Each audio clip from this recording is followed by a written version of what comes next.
এই শীতে প্রথমবার আমি কদম ফুল পিঠা তৈরি করেছি আর পিঠাটা খেতে এতটাই মজার হয়েছে যে আপনাদের সাথে শেয়ার করলাম। তো এভাবে আপনারা কদম ফুল পিঠা তৈরি করে পরিবারের সবাইকে চমকে দিতে পারেন। আসসালামু আলাইকুম, আশা করি সবাই ভালো আছেন। আমি আলহামদুলিল্লাহ ভালো আছি। আজকের রেসিপিতে থাকছে খুবই মজাদার আর লোভনীয় কদম ফুল পিঠা।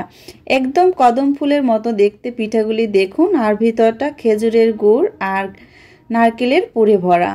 তো আশা করি আজকের এই পিঠা রেসিপি আপনাদের কাছে খুবই ভালো লাগবে আর খুব সহজ রেসিপিতে আমি শেয়ার করব।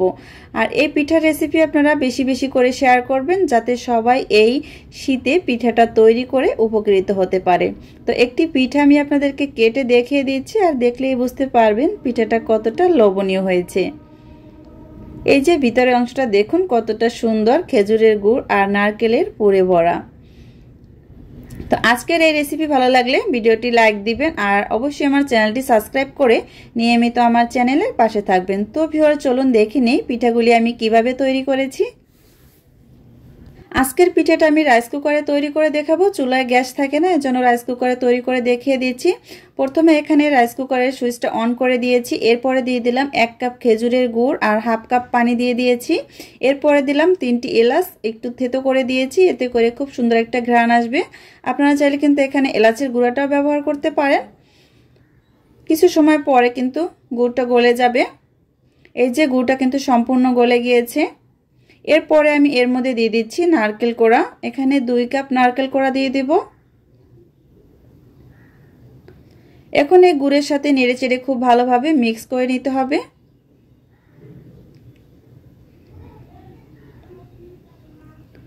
নেড়েচেড়ে মিক্স করা হয়ে গিয়েছে। এরপরে দিয়ে দিচ্ছি 1 টেবিল চামচ সাদা তিল আর দিয়ে দিচ্ছি 2 টেবিল চামচ চালের গুঁড়া দিয়ে খুব ভালোভাবে নেড়েচেড়ে মিক্স করে একটি আঠালো পুর তৈরি করে নিতে হবে। এটা যখন আঠালো ভাব চলে আসবে তখন আমি চুলা থেকে এটা নামিয়ে নেব, মানে রাইস কুকার থেকে এটা উঠিয়ে নিতে হবে। এই যে খুব সুন্দর একটি আঠালো পুর তৈরি হয়ে গিয়েছে। এখন আমি এটা রাইস কুকার থেকে উঠিয়ে নিব। আর এই যে সাদা তিলটা দিয়েছি, আর তিলটা অবশ্যই ব্যবহার করবেন।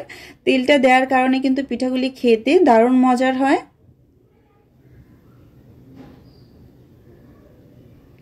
এই যে সবগুলি পুর উঠিয়ে নিয়েছি।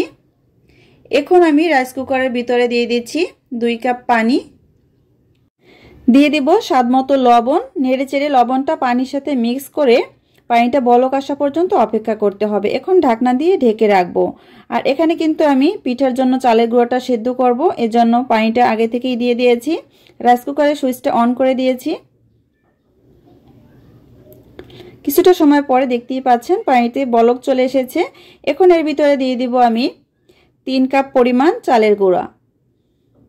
এটা হচ্ছে ভেজা চালের গুঁড়ো, এজন্য আমি চালের গুঁড়ার পরিমাণটা একটু বেশি দিয়েছি। আর শুকনো চালের গুঁড়ো হলে 2 কাপ পানির জন্য 2 কাপ চালের গুঁড়োই কিন্তু যথেষ্ট হবে। নেড়েচেড়ে খুব ভালোভাবে মিক্স করে নিব।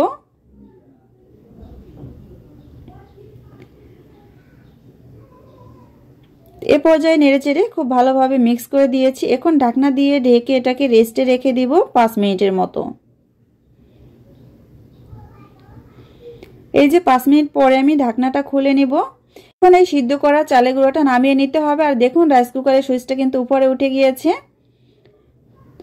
একটি বোলের ভিতরে আমি নিয়ে নিয়েছি। তো সিদ্ধ চালের গুঁড়াটা এখানে নিয়ে নিয়েছি। এখন হাত দিয়ে খুব ভালোভাবে মথে নেব। আর খুব সুন্দর সফট একটি ডো তৈরি করতে হবে। হাতটা একটু পানি দিয়ে ভিজিয়ে নেবেন, এতে করে ডোটা মথে নিতে খুবই সুবিধা হবে।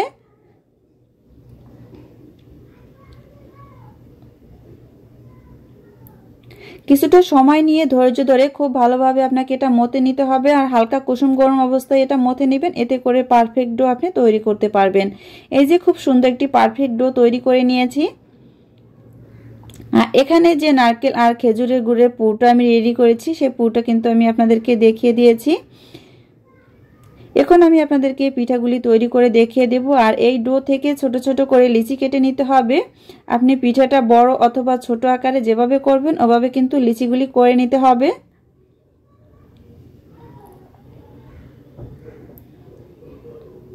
আজকের এই রেসিপি যারা ইউটিউব চ্যানেল থেকে দেখছেন তারা চ্যানেলটি সাবস্ক্রাইব করবেন, আর যারা ফেসবুক পেজ থেকে দেখছেন পেজটি ফলো করে নিয়মিত আমার পেজের পাশে থাকবেন। এই যে সবগুলি লিচি কেটে নিয়েছি, এরপরে কয়েকটি পিঠা আমি আগে থেকেই বানিয়ে নিয়েছি। এখন একটি পিঠা আমি আপনাদেরকে দেখিয়ে দিচ্ছি। এই যে ডোটা হাতে নিয়ে তারপরে বাটির মতো ঘুরিয়ে ঘুরিয়ে গোল করে নিতে হবে। এই যে ঠিক এভাবে বাটির মতো করে নিতে হবে। এরপরে নারকেল আর খেজুরের গুড়ের পুরটা ভিতরে দিয়ে দিব। এখানে 1 টেবিল চামচের মতো আমি দিয়ে দিয়েছি, আপনারা চাইলে কম বেশি করে দিয়ে দিবেন।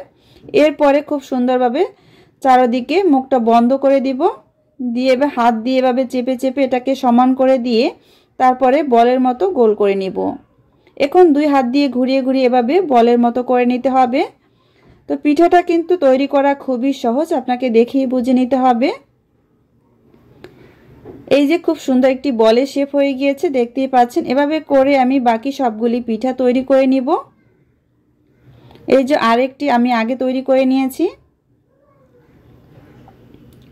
সবগুলি পিঠা আমি এভাবে তৈরি করে নিয়েছি, দেখুন। আর খুব সুন্দরভাবে এভাবে বলের মতো করে শেপ দিয়ে নিতে হবে। আর এখানে আমি মিনিকেট চাল আধা ঘন্টার মতো ভিজিয়ে নিয়েছি, আর চালটা কিন্তু এ পর্যায়ে ভিজে গিয়েছে। এখন এই চালের উপর দিয়ে এটাকে কোট করে নিতে হবে, এতে করে কদম ফুলের খুব সুন্দর একটা শেপ চলে আসবে। আপনারা চাইলে এখানে পোলাওয়ের চাল অথবা বাসমতি চাল ব্যবহার করতে পারেন। এই যেভাবে হাত দিয়ে চেপে চেপে চালটা বসিয়ে দিতে হবে। তো একটি পিঠা আমি দেখিয়ে দিয়েছি। এখানে রাইস কুকারের যে চালনিটা আছে এটা নিয়ে নিয়েছি, আর এটার উপরে তেল ব্রাশ করে দিতে হবে, এতে করে পিঠাটা খুব সহজেই উঠে আসবে। এই যে সবগুলি পিঠে ভাবে বসিয়ে দিয়েছি, এখন এটাকে ভাপে সিদ্ধ করে নিব। এই যে রাইস কুকার আগে থেকেই পরিমাণ মতো পানি দিয়ে পানিতে বলক তুলে নিয়েছি। এখন রাইস কুকারের উপরে এই পিঠার ঝাঁঝরিটা বসিয়ে দিব। এখন ঢাকনা দিয়ে ঢেকে 15 থেকে 20 মিনিট অপেক্ষা করতে হবে। প্রায় 20 মিনিট পরে আমি ঢাকনাটা খুলে নিব, আর এর মধ্যেই কিন্তু পিঠাগুলি খুব সুন্দরভাবে সিদ্ধ হয়ে গিয়েছে। দেখুন এটা দেখতে কতটা সুন্দর হয়েছে, একদম কদম ফুলের মতোই কিন্তু হয়েছে পিঠাগুলি। তো এই প্রথমবার কিন্তু আমি এই পিঠাটা তৈরি করেছি, আমার কাছে খুবই ভালো লেগেছে। তৈরি করার পরে উপর থেকে একটু ফুড কালার দিয়ে দিচ্ছি আমি। এখানে অরেঞ্জ ফুড কালার দিয়ে দিয়েছি, আপনারা চাইলে জর্দা রংটাও ব্যবহার করতে পারবেন।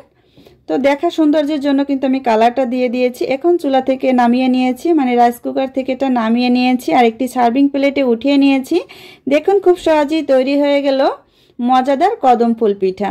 তো এই শীতে আপনারা অবশ্যই এটা ট্রাই করবেন, দেখবেন পরিবারের ছোট থেকে বড় সবাই খুব পছন্দ করবে। আর পিঠাটা খেতেও কিন্তু অসম্ভব মজার হয়ে থাকে, একদম কদম ফুলের মতো হয়েছে পিঠাটা দেখতে। এখন এই পিঠাটা আমি আপনাদেরকে কেটে দেখিয়ে দিচ্ছি, এর ভিতরের অংশটা কতটা লোভনীয় হয়েছে, নারকেল আর খেজুরের গুড়ের পুরে ভরা। তো আজকের এই রেসিপি ভালো লাগলে ভিডিওটিতে লাইক দিবেন, আর বেশি বেশি করে শেয়ার করবেন, যাতে এই পিঠাটা তৈরি করে সবাই উপকৃত হতে পারে।